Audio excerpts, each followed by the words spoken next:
Assalamualaikum and a very good morning. Annyeonghaseyo. Saya Siti Aminah Nurjannah binti Roslan. Okey, bagi ekonometri asas subjek ini IIF T001 saya telah memilih tajuk iaitu faktor perubahan OPR.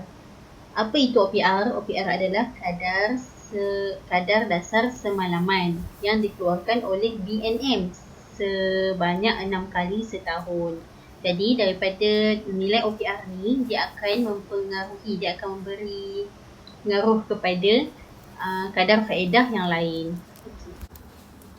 Okay, berdasarkan tajuk yang dipilih tadi, tempoh kajian saya meliputi 34 bulan iaitu bermula dari Januari 2018 sehingga Oktober 2020. Dan kenapa dipilih tempoh masa tersebut?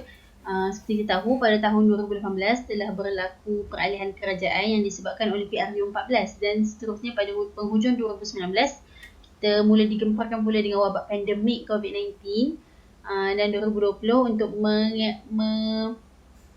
untuk mencegah daripada penularan wabak tersebut. Malaysia sendiri dan kebanyakan negara juga telah melaksanakan kawalan pergerakan, dan di Malaysia kita ada PKP iaitu Perintah Kawalan Pergerakan yang menyebabkan beberapa sektor terpaksa dihentikan operasi buat sementara.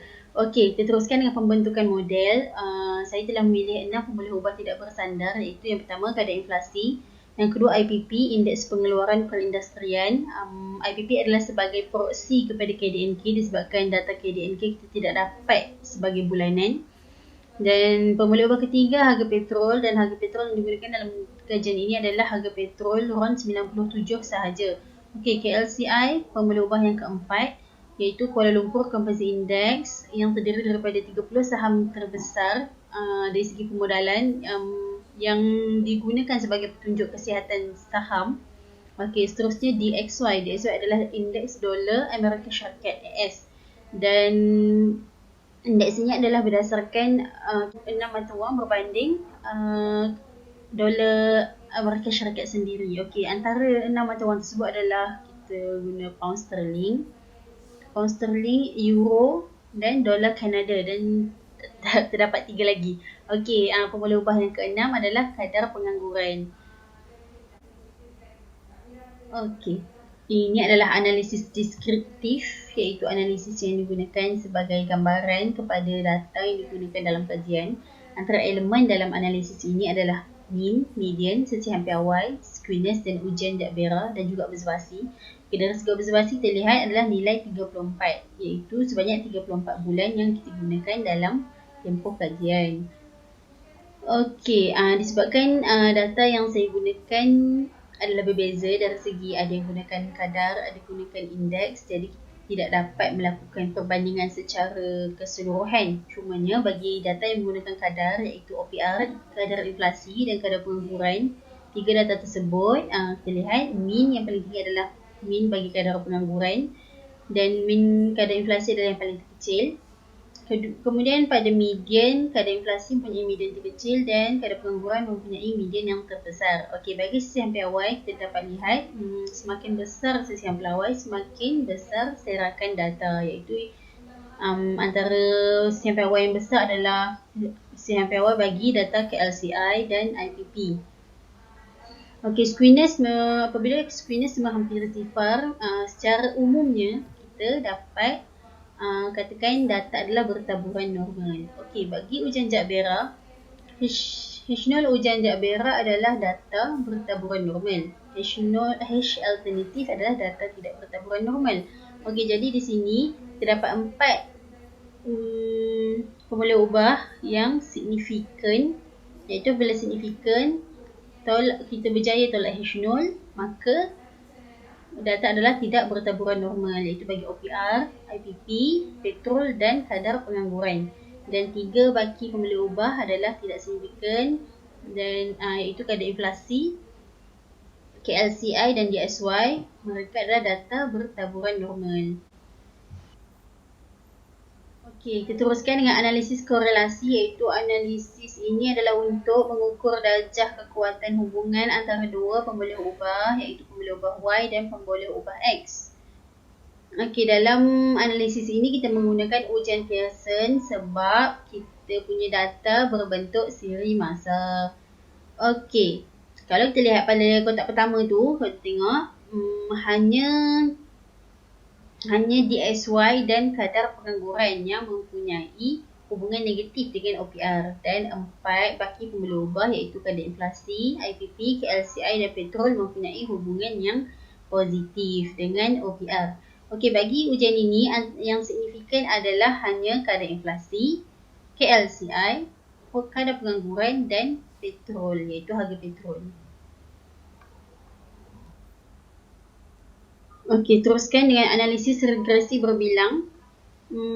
Analisis ini digunakan untuk melihat darjah kekuatan antara pemboleh ubah Y dan pemboleh ubah X yang berbilang lebih daripada 1.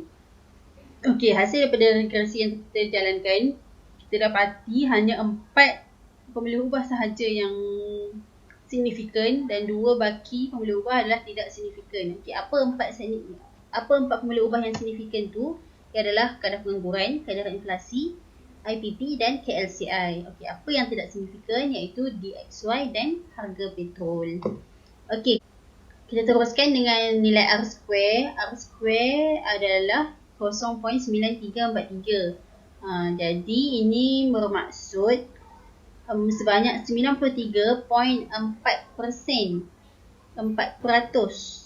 data pemboleh ubah X tadi menerangkan pemboleh ubah Y. Okey, seterusnya F statistik. F statistik adalah untuk melihat dari segi ketepatan model. F statistik adalah 64.0228 dan ia adalah signifikan pada aras keertian 1%. Ini bermaksud juga model yang dibentuk adalah tepat, insya-Allah. Okey, kita teruskan W Watson. W Watson adalah nilai 2.0089. Okey, ini tidak wujud autokorelasi kerana secara umumnya kita tahu autokorelasi adalah tidak wujud apabila dia mendekati nilai 2. Seperti yang saya katakan tadi, tidak wujud autokorelasi dalam model yang dibentuk. Itu adalah autokorelasi pada peringkat pertama, kita menggunakan ujian W Watson. Pada peringkat kedua, untuk mengesan autokorelasi, kita menggunakan ujian LM test.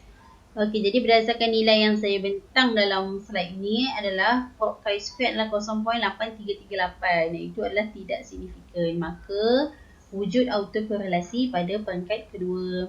Okey, teruskan dengan multicollinearity. Multicollinearity ini adalah untuk kita tengok adakah terdapat hubungan yang sempurna antara pemboleh ubah tidak bersandar. Itu sesama mereka. Kenapa kita nak tengok? Ini adalah sebab kita inginkan dalam sesebuah kajian ataupun sesebuah model yang dibentuk adalah untuk X mempengaruhi Y, bukannya X mempengaruhi X. Jadi dalam multicollinearity kita akan melihat kepada ujian VIF iaitu faktor inflasi variance. Kita tengok VIF yang paling hujung sekali. Secara umumnya kita akan tahu multicollinearity sekiranya ujian VIF tidak melebihi 10, kita akan secara umumnya kita tahu bahawa tidak wujud masalah multicollinearity yang serius. Okey, berdasarkan saya punya jadual dalam slide, kita tengok nilai VIF adalah 3, 5, 1, 5, 9.8, 8.0. Okey, jadi di sini semuanya pun adalah bawah 10. Jadi saya boleh katakan secara umum tidak wujud masalah multicollinearity yang serius. Okay, kita teruskan. Bagi mengesan masalah heteroskedasticity, kita menggunakan ujian White kerana kajian ini melibatkan regresi berbilang pemboleh ubah yang banyak, lebih daripada 1. Okey, berdasarkan slide, kita tengok jadual dalam tu, chi-square bagi of R square adalah nilai 0.2843. Ini bermakna nilai tersebut adalah tidak signifikan, maka tidak berjaya tolak H0. Maka data adalah homoskedasticity, tidak wujud masalah heteroskedasticity kerana H0 bagi ujian Y adalah homoskedasticity dan H alternatif adalah heteroskedasticity. Okey, bagi kestabilan parameter kita menggunakan ujian Chow untuk melihat kestabilan parameter ni, untuk kita lihat adakah terdapat perubahan struktur pada satu-satu tempoh ataupun salah satu bulan yang telah kita pilih. Okey, kalau kita tengok di sini, saya telah memilih saya telah memilih breakpoint iaitu titik sempadan pada bulan Mei 2019.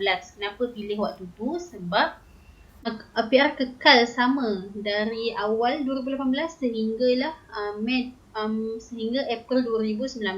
Pada Mei 2019 barulah OPR diturunkan sebanyak 25 mata asas. Okey, jadi kita lihat di sini ujian yang dijalankan adalah menunjukkan signifikan iaitu 0.0001 signifikan pada aras kertian 1%. Apabila signifikan maka berjaya tolak H0. Apabila tolak H0, jadi kita simpulkan bahawa wujud perubahan struktur pada Mei 2019. Okey, sebagai kesimpulan kita lihat kadar pengangguran sebagai kesimpulan apa yang kita tengok daripada kajian ini, kita dapati walaupun kita telah pilih 6 pembeli ubah, kadar inflasi, IPP, harga petrol, KLCI, DXY dan kadar pengangguran, bila kita telah jalankan ujian dan analisis, kita dapati hanya 4 sahaja pembeli ubah yang signifikan, iaitu yang diterima yang akan mempengaruhi OPR itu sendiri, iaitu adalah kadar pengangguran, kadar inflasi, IPP dan KLCI. Namun dan ia mempengaruhi, tapi kadar pengangguran mempengaruhi secara negatif, kadar inflasi, IPP, KLCI mempengaruhi secara positif.